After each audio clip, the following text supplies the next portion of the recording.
नमस्कार। एलसीएम हम नंबर्स का निकालना तो जानते हैं, लेकिन कभी कभी हमें ये नया लगता है कि फ्रैक्शंस का एलसीएम कैसे निकालें। अगर आपको आता है तो ठीक है, वरना आज हम देखेंगे कि फ्रैक्शंस का एलसीएम कैसे निकालें।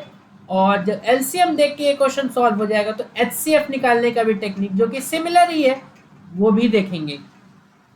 तो यहाँ पे जब हमको एलसीएम निकालना होता है फ्रैक्शंस का, तो यहाँ पे दो नंबर्स होते हैं किसी भी फ्रैक्शन में, एक न्यूमरेटर एक डिनोमिनेटर। तो जब हमें एलसीएम निकालना है ऑफ फ्रैक्शन, और फ्रैक्शन क्या है 2/3, या फिर अभी मैं अगर डायरेक्टली फॉर्मूला पहले लिखूं कि एलसीएम ऑफ फ्रैक्शन इज, अगर एलसीएम निकालना है तो न्यूमरेटर का एलसीएम लेंगे और डिनोमिनेटर का एचसीएफ लेंगे।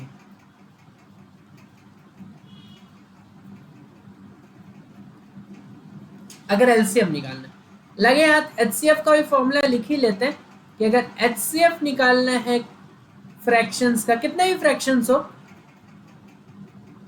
तो हमें, क्योंकि एचसीएफ निकाल रहे हैं इसीलिए ऊपर एचसीएफ होगा, और ऊपर मतलब न्यूमरेटर्स का एचसीएफ ले लोगे और एलसीएम ऑफ डिनोमिनेटर्स। इस क्वेश्चन में क्योंकि हमें एलसीएम निकालना है तो 2/3, 7/9 और 14/15 में एलसीएम ऑफ न्यूमरेटर्स, तो 2 को हम क्या लिख सकते हैं, 2 को लिखा जा सकता है 2 इंटू 1। 7 को लिखा जा सकता है कि 7 इंटू 1, और 14 को लिखा जा सकता है 7 इंटू 2।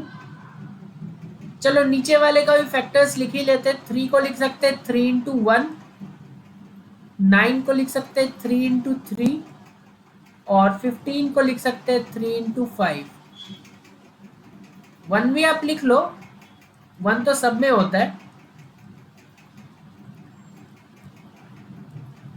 अब इस क्वेश्चन में क्योंकि एलसीएम निकालना है तो न्यूमरेटर का हमें निकालना होगा एलसीएम।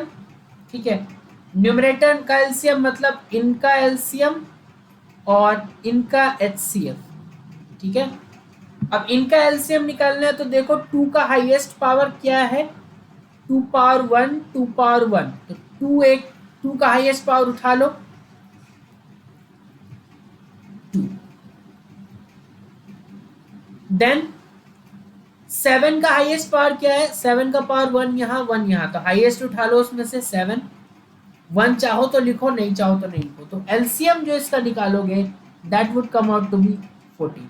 सबका हाईएस्ट पावर उठाना होता है। कहीं पे अगर किसी नंबर में 4 2 होते तो हाईएस्ट पावर 4 होता 2 का, तो 2 का पावर हाईएस्ट उठा लेते। ठीक है, एचसीएफ निकालना है तो हमें कॉमन देखना होता है, तीनों नंबर्स में कॉमन क्या है, तो लिस्ट वाले पे जाओ, वही कॉमन होता है, क्योंकि जो सबसे कम है वो बाकी में नहीं होगा। जैसे 1 3 आपको दिख रहा होगा कि तीनों में है। ठीक है, सो दिस वुड बी 3। क्लियर है, बाकी कुछ तो कॉमन नहीं है 1 के अलावा, 1 लिख के भी क्या होगा। अब एलसीएम निकल गया, और एलसीएम किसका निकाला हमने, न्यूमरेटर का। एचसीएफ ऑफ डिनोमिनेटर निकल गया, तो एलसीएम ऑफ फ्रैक्शन, फ्रैक्शन क्या क्या था, 2/3, 7/9, 2/3, 7/9 और 14/15 would be LCM of numerator which is 14 by HCF of denominator which is 3, तो 14/3 which is your B option। Clear है। अच्छा, इसी क्वेश्चन में अगर आपको बोला जाए कि इनका HCF निकालो, तो ऊपर वाले का HCF निकालना होगा, HCF ऑफ 2, 7 and 14, और नीचे वाले का एलसीएम निकालना होगा।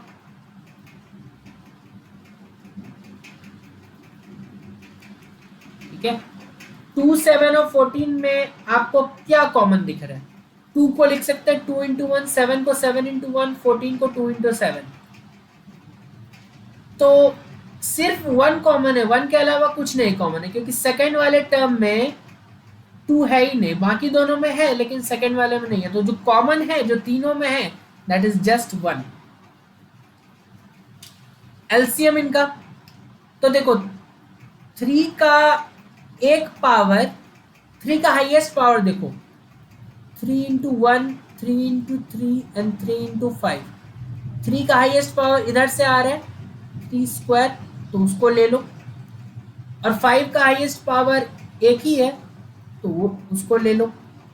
सो this would be 9 into 5 and which is 45। Clear हो गया? So 1/45 will be the HCF of this 3 fractions, और एलसीएम तो हमने ऑलरेडी निकाल लिया। आई होप आज क्लियर हो गया होगा, कुछ दिक्कत नहीं रहा होगा। अगर कोई कंफ्यूजन अभी भी है तो आप कमेंट में जरूर बताएं।